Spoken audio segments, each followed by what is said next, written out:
Pastor Julian here with Central's devotion for today. I hope you're doing well.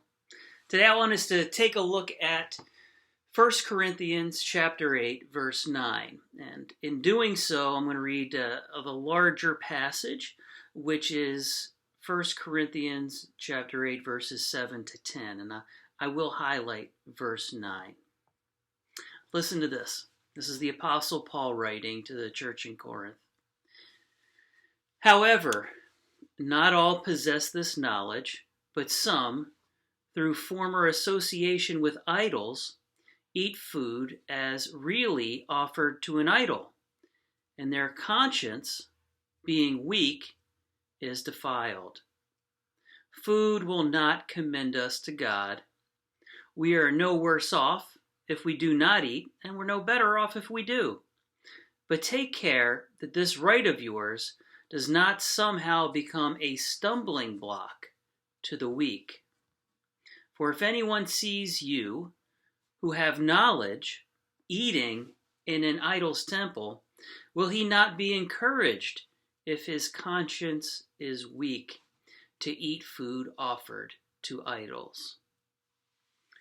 So I want to focus on verse 9, but take care that this right of yours does not somehow become a stumbling block to the weak. I'm sure you've heard the phrase, causing your brother to stumble or causing a sister to stumble. And this is where it comes from, being a stumbling block, causing someone to stumble in their faith walk, or someone to stumble who is trying to overcome a particular sin. And so this particular passage, the Apostle Paul is speaking, he's speaking about eating food that has been sacrificed to idols. I have a story for you to go along with this. When I was in seminary and I was in a world religions class, we had to go and visit some different religions and their places of worship. And I went to a Hindu temple that was nearby here. And I went to the Hindu temple and I saw all the different statues, the idols that they had around the room where they come to worship.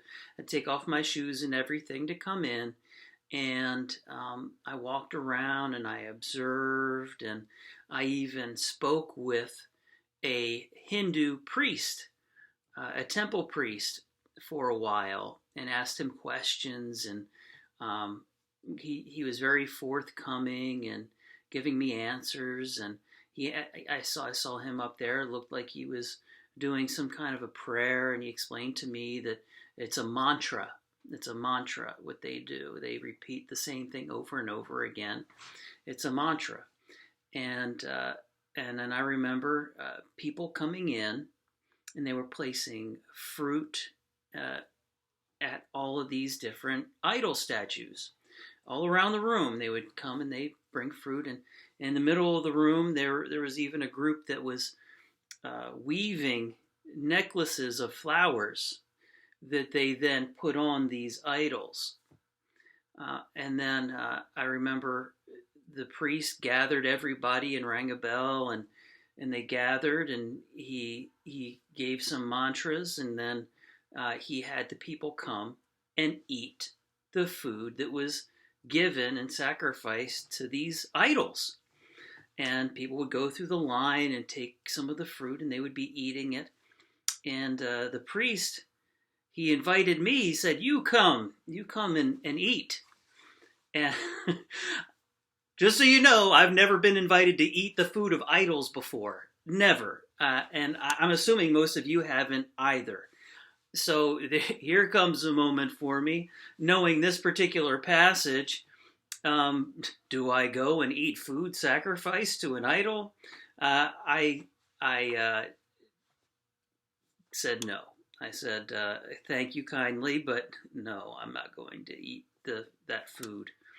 And I did not want to cause, if there was someone who was looking at becoming a Christian that was in there, and I didn't want, and I also didn't want to encourage them in their eating of this food to idols. So, very, very interesting experience that I had there. But here it is referring to specifically food and idols, but you can take this and apply it other places. Because there are other different kinds of idols that we have in our world, and that could be food in and of itself can be an idol. Alcohol can be an idol. Cell phones can be an idol. You're trying to avoid cell phones, and then you say, and then you pull out your phone and you check someone, and then all of a sudden you look around, everybody else is starting to check theirs, even though you all are trying not to be on your phone, and then all of a sudden everybody does. There's an influence there that you have, causing a brother to stumble. If someone is an alcoholic, you don't go and pour yourself a glass of wine in front of them and start drinking. It can cause them to stumble, to think that, all right, you think that this is okay, so I guess I'll do it. And you can go down the line, whatever it might be. Just because it's permissible doesn't necessarily mean that it is good. And when it becomes a stumbling block to someone who is weaker than you, then it becomes almost sinful. So you need to care for your brothers and sisters in Christ and even in the world, to not be a stumbling block to them. As someone who knows Christ, knows God, and has knowledge of the Bible, that you don't go and do things that cause them to stumble and fall farther away from God. God bless you, and have a great day.